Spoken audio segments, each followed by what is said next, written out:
Halo semuanya, selamat datang di Geografi Y, saya Ramlan Adiwijaya.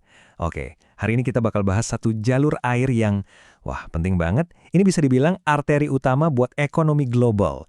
Nasibnya itu loh bisa nentuin harga bensin di seluruh dunia. Yup, kita lagi ngomongin Selat Hormuz. Coba deh bayangin sejenak. Gimana jadinya kalau tiba-tiba klik 1/5 pasokan minyak dunia hilang gitu aja dalam semalam? Ini bukan cuma pertanyaan iseng loh.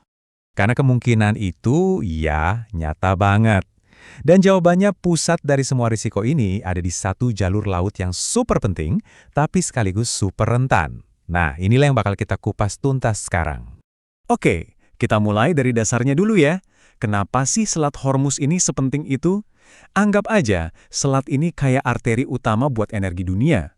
Kalau sampai mampet, wah, ekonomi global bisa langsung kena serangan jantung. Nah, dalam istilah geografi, tempat kayak gini tuh namanya choke point atau titik sumbat. Gampangnya, ini koridor sempit yang kalau sampai ada masalah di situ, dampaknya bisa berasa ke seluruh penjuru dunia. Dan Selat Hormuz bisa dibilang ini contoh paling ekstrim dari sebuah choke point. Seberapa ekstrim? Coba lihat angka ini, 20 juta. Ya, kali 20 juta barel minyak mentah lewat perairan sempit ini setiap hari. Gila kan? Jumlahnya banyak banget sampai susah ngebayanginnya. Biar lebih kebayang, 20 juta barel itu kira-kira setara dengan 20% atau 1/5 dari total konsumsi minyak seluruh dunia. Artinya apa? Artinya, 1 dari setiap 5 liter bensin yang kita isi di pom bensin, kemungkinan besar minyaknya pernah lewat selat ini. Luar biasa. Oke, sekarang pertanyaannya, kenapa sih tempat ini bisa jadi titik sumbat? Jawabannya ada di geografi. Mari kita lihat petanya. Cuma 33 kilometer. Di titik paling sempitnya ya, lebarnya cuma segitu. Jarak yang pendek banget kan? Ini yang bikin selat ini gampang banget buat diawasi. Dan kalau mau, gampang banget buat ditutup. Jadi gini, selat ini tuh satu-satunya jalan keluar ke laut lepas buat negara-negara produsen minyak raksasa kayak Arab Saudi, Irak, Kuwait, dan Uni Emirat Arab. Nah, ini yang paling penting. Di sisi utara, selat ini diapit langsung oleh Iran, sementara di selatannya ada Oman dan UAE. Posisi Iran ini ngasih mereka keuntungan strategis yang luar biasa. Mereka bisa ngawasin dan secara teoretis ngontrol semua kapal yang lewat. Nah, geografi yang unik ini tentu aja bikin Selat Hormuz jadi panggung persaingan global. Jadi ini bukan lagi soal geografi semata, tapi udah masuk ranah geopolitik. Dan pemainnya banyak banget. Tentu aja ada Iran, terus ada Amerika Serikat yang armada kelimanya markasnya di Bahrain, deket banget dari situ. Jangan lupa Israel, terus negara-negara teluk kayak Arab Saudi dan UAE, bahkan kekuatan global kayak Tiongkok, Rusia, dan Eropa juga punya kepentingan besar di sini, terutama Tiongkok yang haus minyak. Karena posisinya itu, muncullah kutipan ini. Selat Hormuz itu udah kayak senjata geopolitik buat Iran.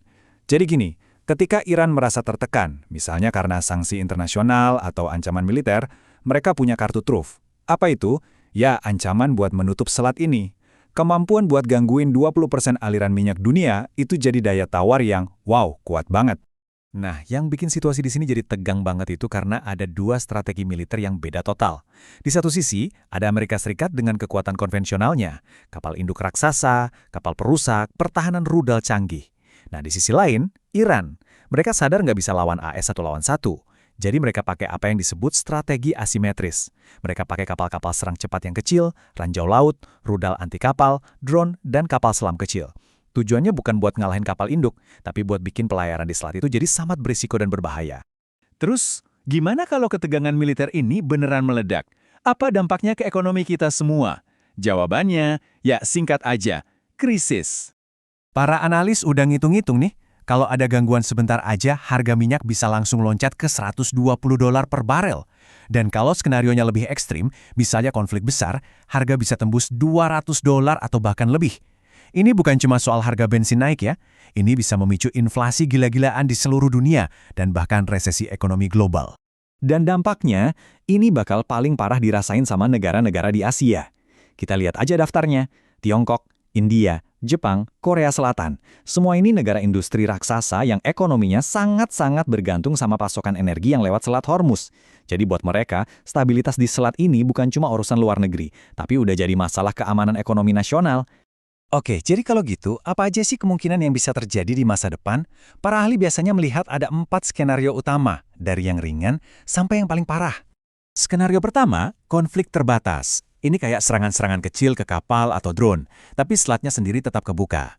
Kedua, penutupan sementara. Nah, ini kalau Iran beneran ngeblokir selat buat waktu singkat, harga minyak pasti langsung meroket, pasar panik. Skenario ketiga, dan ini yang paling ditakutin, adalah perang regional besar, melibatkan Iran, AS, Israel, dan negara-negara Teluk. Dan yang keempat, skenario yang paling kita harapkan adalah intervensi global. Jadi negara-negara besar kayak Tiongkok dan Rusia turun tangan secara diplomatik buat mendinginkan suasana sebelum semuanya terlambat. Jadi, pada akhirnya semua ini kembali ke satu titik krusial. Stabilitas, seluruh ekonomi global, itu terikat pada satu jalur air yang sempit ini. Kesejahteraan ekonomi miliaran orang, kelancaran rantai pasok dunia, semuanya bergantung pada perdamaian di koridor laut yang sangat rentan ini.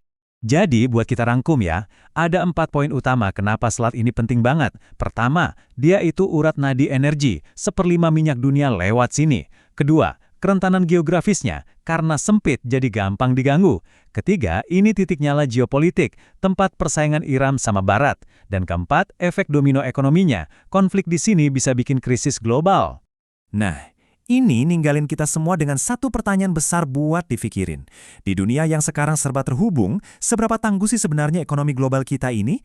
Seberapa siap kita kalau ternyata seluruh sistem ini bergantung pada satu titik kegagalan yang sekecil dan serapuh ini? Coba direnungkan. Terima kasih sudah menyimak.